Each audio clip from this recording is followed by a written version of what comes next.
Hi, and welcome back to our Okinawan Kempo YouTube channel showcasing some techniques of Kyoju-Teiru.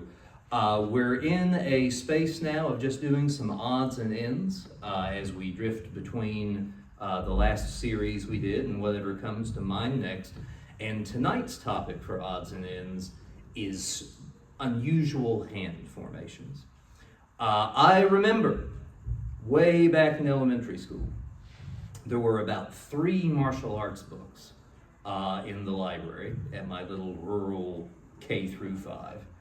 And in that book, the author demonstrated just some really sort of strange hand formations. And I remember as a 8-9-year-old reading those and wondering what exactly that was about.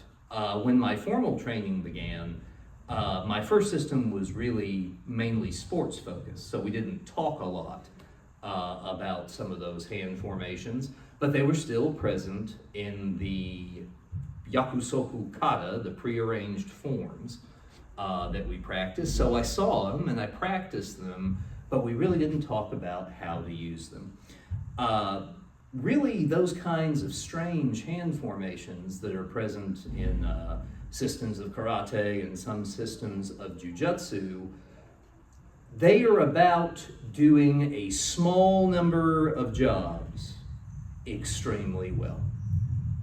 Those are not probably going to be your go-to everyday self-defense hand formations.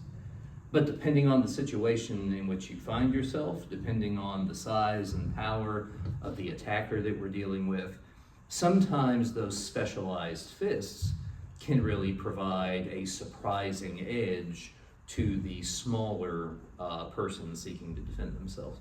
So we're going to do 3 tonight. The first one is Hitosashi Yubi Ipponken, or the index finger, one knuckle.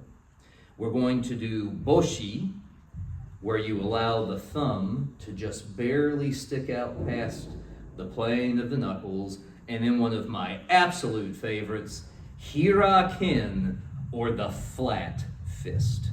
So we'll do an example of each of those and talk about what that specialization brings to us.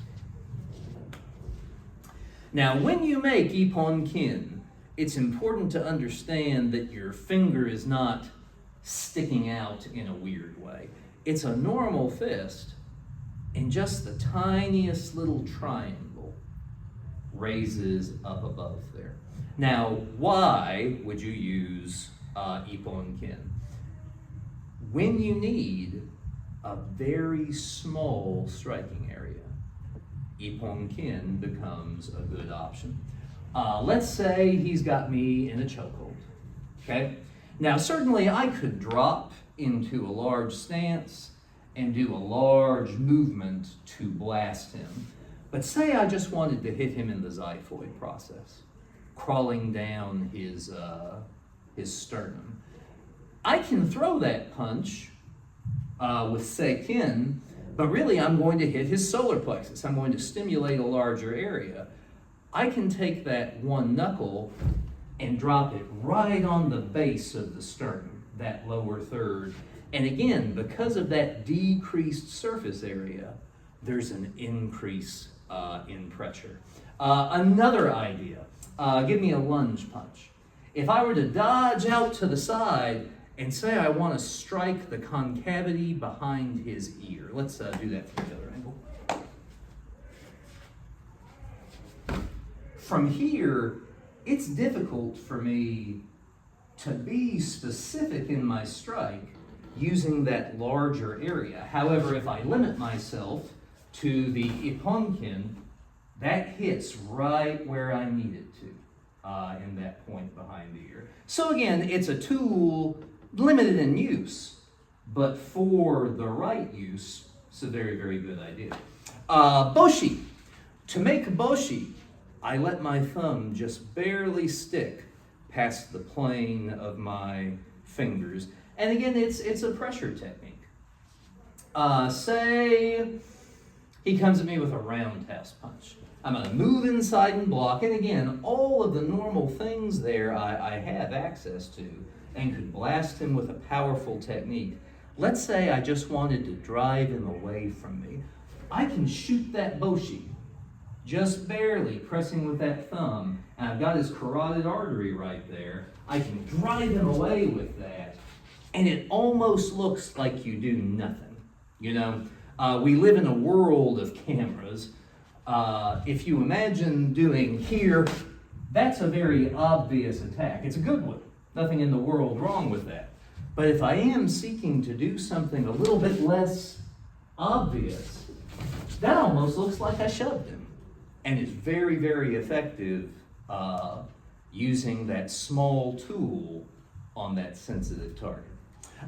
This last one is one of my favorites. Hirakin, the flat fist, striking with the extended knuckles.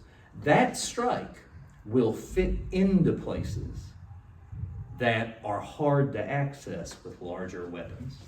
So let's say he's a big old guy, he's bearing down on me, he's choking, and he's got his chin tucked.